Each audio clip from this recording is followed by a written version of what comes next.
Nas aulas anteriores, nós estudamos fluidos no regime estacionário, ou seja, fluidos parados, eles não estavam se movimentando. A partir de agora, nós estamos interessados em estudar fluidos em movimento. Então, aqui nós temos uma figura que representa uma tubulação ou um encanamento, onde nós temos um fluido circulando, movendo através dela.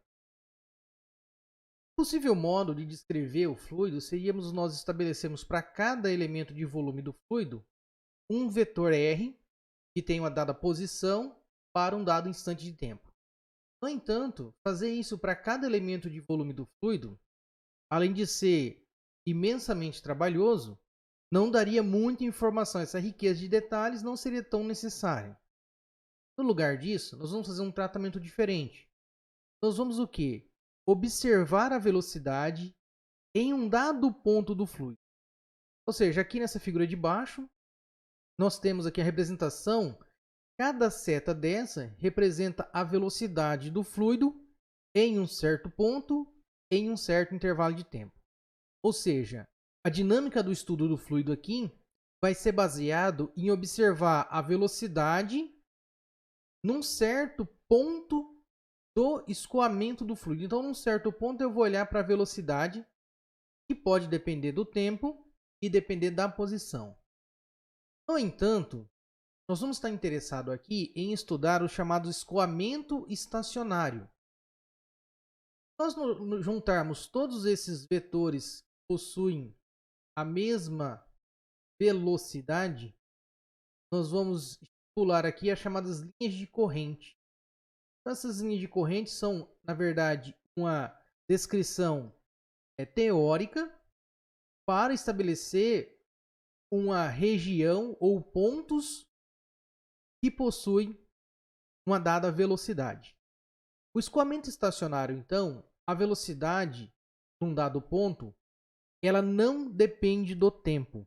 Ou seja, dado um certo ponto do fluido, a velocidade não varia com o tempo. A velocidade pode variar ao longo do caminho da trajetória do fluido, do escoamento, mas não depende do tempo. Isso é chamado de escoamento estacionário ou escoamento laminar. Então, nós vamos agora, para o nosso estudo, considerar sempre esses chamados fluidos em escoamento estacionário ou escoamento laminar. Por que a gente vai fazer isso? Porque a descrição matemática desses fluidos é mais simplificada e, do ponto de vista qualitativo, nós não vamos perder nenhuma informação para descrever o movimento do fluido. Vamos começar então essa descrição a partir do escoamento estacionário e verificar como um fluido se comporta quando ele passa por seções, uma tubulação com seções de área transversal diferente. Então, aqui nessa figura 3.8, nós temos uma tubulação que inicialmente tem uma área 1 e na ponta uma área 2. Queremos saber qual é a relação entre a quantidade de massa que entra e sai da tubulação para um dado intervalo de tempo. Ou seja, na área 1, num certo intervalo de tempo ΔT, eu tenho uma quantidade de massa ΔM1. E nesse mesmo intervalo ΔT, vai sair uma quantidade de massa ΔM2 pela superfície de área A2. Ela entra com a velocidade V1 pela área A1 e sai com a velocidade V2 pela área A2. E aqui nós vamos considerar um escoamento estacionário ou laminar. Vamos assumir também que o fluido que nós estamos considerando aqui é um fluido que não é compressível. Ou seja, é um fluido que não pode mudar o seu volume com o aumento da pressão. Um fluido chamado de incompressível. Bom, a primeira coisa que a gente pode pensar aqui é que essa quantidade de massa ΔM1 eu posso escrever como sendo a densidade do fluido vezes um certo volume V1, ΔV1, como dado na equação 121. Esse volume V1 podemos escrever como sendo a área A1 vezes uma certa distância ΔX, como mostrado na equação 122. Então, ΔV1 é A1 vezes ΔX, isso para um intervalo de tempo ΔT muito pequeno. Substituindo então a equação 122 na equação 121, ou seja, trocando o ΔV1 por A1 ΔX1, nós chegamos na equação 123, onde a quantidade de massa que entra ΔM1 é a densidade vezes a área 1 vezes ΔX1. Por outro lado, a velocidade V1, fluido, ela pode ser dada por ΔX dividido por ΔT. Nós substituímos essa equação, a equação 124, na equação 123, nós chegamos na equação 126. Então, a quantidade de massa que entra pela área 1 é a densidade, ρ, vezes a área 1, vezes a velocidade V1, no intervalo de tempo ΔT. E a mesma coisa que nós fizemos para chegar na equação 126 pode ser feito para chegar na quantidade de massa que sai pela superfície de área de seção reta A2.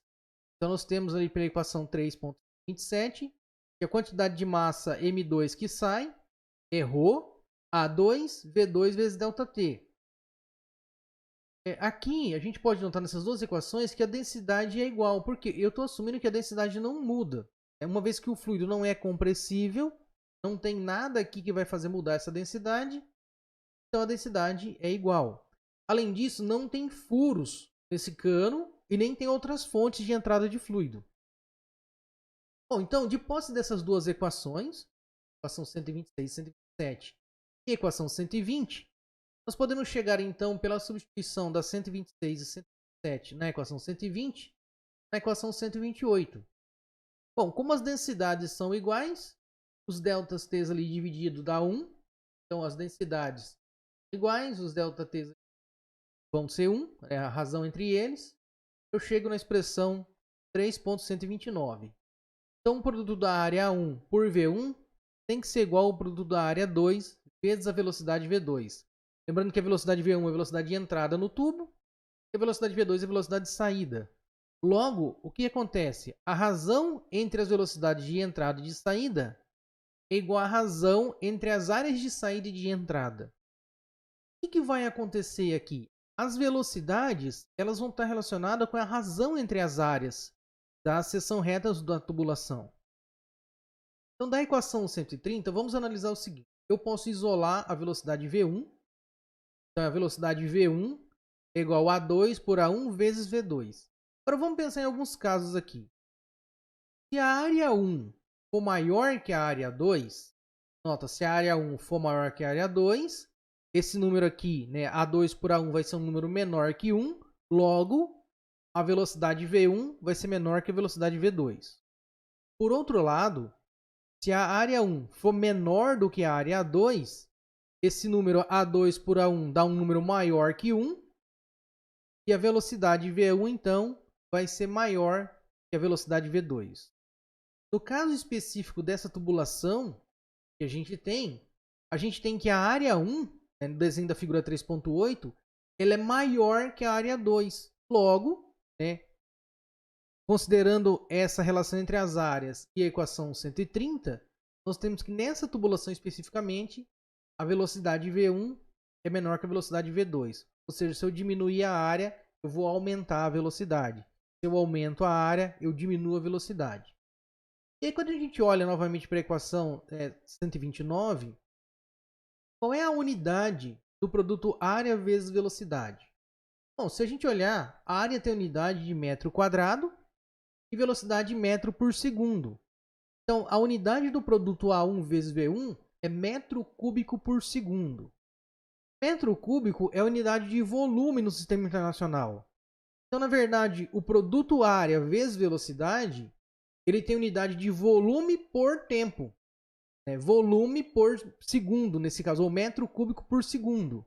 Isso é o que a gente chama de vazão. Então, a vazão de um fluido é dada pela velocidade do fluido vezes a área da seção reta, da seção transversal na tubulação que esse fluido está coando. Na próxima aula, nós vamos começar a obter a chamada equação de Bernoulli. Nessa aula, nós obtivemos a chamada equação de continuidade. E essa equação diz que eu tenho uma relação entre a área e a velocidade. Se a área aumenta, a velocidade tem que diminuir. Se a área diminui, a velocidade tem que aumentar. A equação de Bernoulli ela vai responder para a gente o que acontece com a relação entre a velocidade e a pressão. Se a velocidade aumenta, o que acontece com a pressão? Se a pressão diminui, o que acontece com a velocidade? E é isso que a gente vai começar a ver na próxima aula. Até lá!